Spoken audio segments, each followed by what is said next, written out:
Assalamualaikum warahmatullahi wabarakatuh. Kembali lagi bersama saya Yusuf Bahtiar, Guru PKN kelas 10 MAN 1 Bekasi. Terima kasih sudah meluangkan waktu dalam pembelajaran online kali ini. Dan semoga apa yang saya sampaikan dalam pembelajaran online ini bisa bermanfaat untuk kalian semua. Pada kesempatan ini, kita akan membahas tentang materi integrasi nasional dalam bingkai Bhinneka Tunggal Ika. Materi ini merupakan materi bab 5 dalam semester 2 kali ini.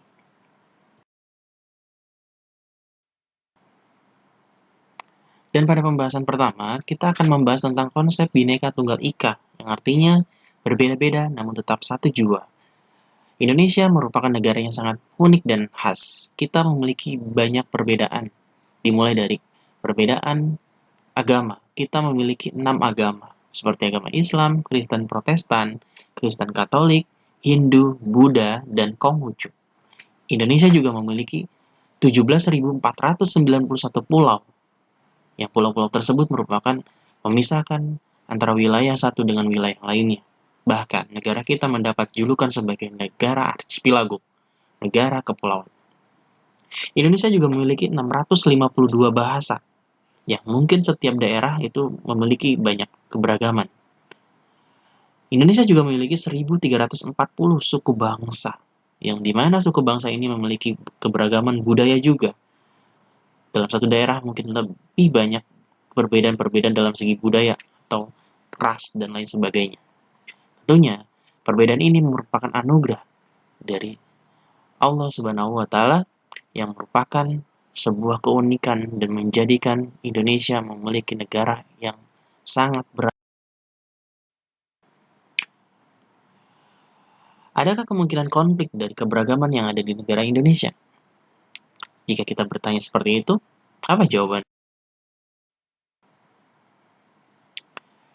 Tentu, kemungkinan terjadi konflik itu pasti ada.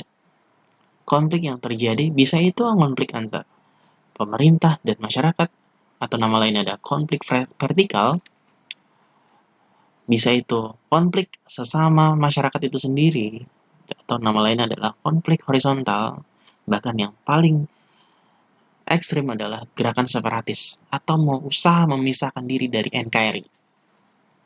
Itulah, bisa saja.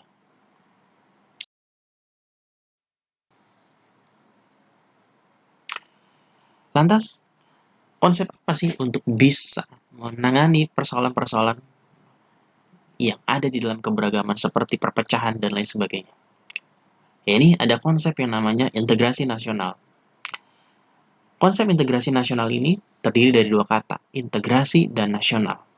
Integrasi berasal dari bahasa Inggris, integrate, artinya menyatu padukan, menggabungkan, dan mempersatukan. Dalam Kamus Besar Bahasa Indonesia, integrasi nasional mempunyai arti atau sudut pandang dalam arti politis dan juga antropologis. Secara politis, integrasi nasional berarti penyatuan berbagai kelompok budaya dan sosial dalam kesatuan wilayah nasional yang membentuk suatu identitas nasional.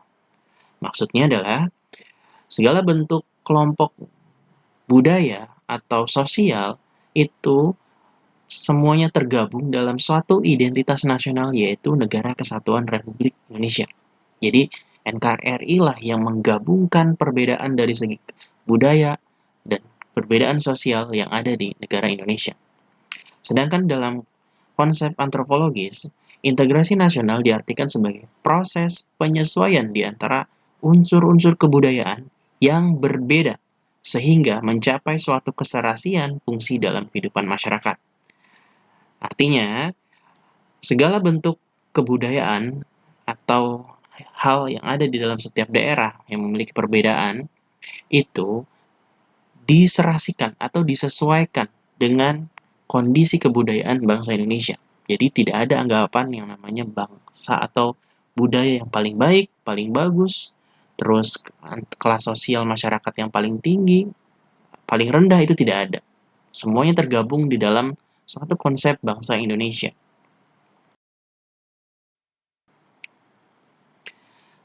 Integrasi nasional dapat disimpulkan hasrat dan kesadaran untuk bersatu sebagai suatu bangsa, menjadi satu kesatuan bangsa secara resmi, dan direalisasikan dalam satu kesepakatan atau konsensus nasional.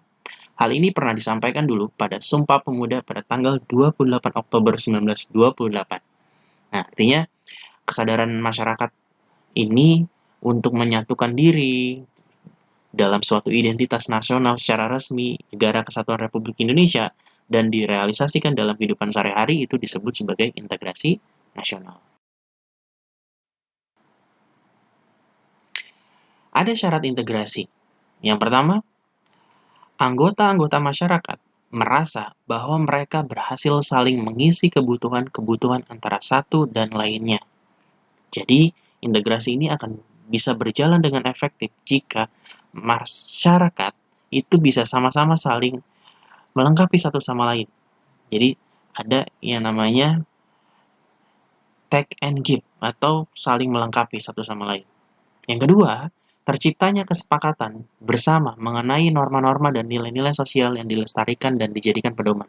Jadi, segala bentuk tradisi dalam masyarakat atau pemahaman tentang nilai-nilai yang terkandung dalam kehidupan masyarakat itu disesuaikan dan disepakati mana yang memang sesuai untuk menjadi ciri khas dari bangsa Indonesia atau dari negara Indonesia. Yang ketiga, norma-norma dan nilai-nilai sosial yang disepakati pada penjelasan sebelumnya itu dibakukan dalam suatu aturan atau dalam konsep hukum untuk dijadikan sebagai proses integrasi sosial. Nah, itu ketiga syarat dalam integrasi sosial.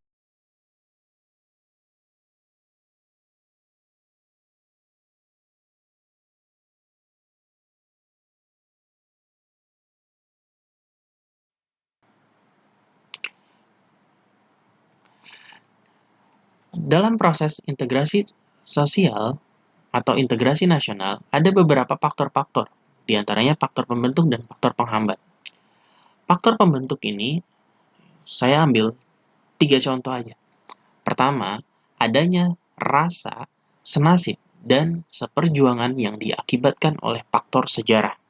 Jadi, pembentuk integrasi nasional ini kita punya catatan sejarah bahwa kita sama-sama bangsa yang mempunyai nasib yang sama, yang pernah dijajah, sehingga ketika kita mengalami sebuah perasaan yang sama, kita bersama-sama ingin membentuk yang namanya persatuan. Yang kedua, adanya ideologi nasional, seperti ideologi Pancasila yang menjadi suatu dasar negara Indonesia. Yang ketiga, adanya semangat persatuan dan kesatuan dalam bangsa, bahasa, dan tanah air Indonesia. Hal ini pernah disampaikan juga dalam Ikrar Sumpah Pemuda pada tahun 1928. Ada faktor penghambat juga. Pertama, kurangnya penghargaan terhadap kemajemukan yang bersifat heterogen. Nah, ini sering ditanyakan oleh siswa-siswi MAN 1 Bekasi, apa sih maksud dari faktor penghambat nomor 1 ini? Adalah, jika masyarakat tidak mampu menghargai atau tidak bisa bertenggang rasa dengan keberagaman yang terjadi, maka akan ada yang namanya sikap egoisme. Sehingga inilah yang akan menjadi percikan konflik dalam masyarakat. Jadi jika masyarakat masing-masing egois terhadap apa yang mereka miliki, apa yang mereka yakini, maka ini tidak akan terjadi yang namanya titik temu. Yang kedua, kurangnya toleransi antar golongan. Nah, ini ada kaitan dengan nomor 1 juga, tidak ada persamaan atau tidak ada yang namanya kesepemahaman dalam arti perbedaan tersebut. Golongan 1 tetap memperkuat keyakinannya, golongan yang kedua memperkuat keyakinannya, dan tidak ada satu kesamaan dalam hal persatuan. Yang ketiga, kurangnya kesadaran dari masyarakat Indonesia terhadap ancaman dan gangguan baik dalam negeri maupun luar negeri.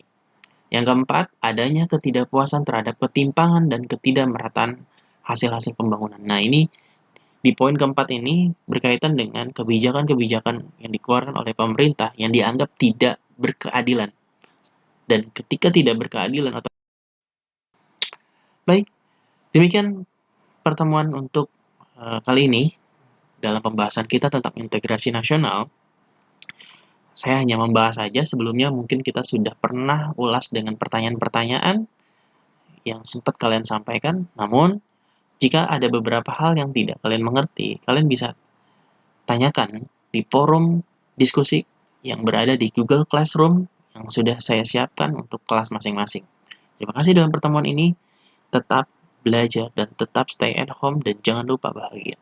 Terima kasih dari saya. Assalamualaikum warahmatullahi wabarakatuh.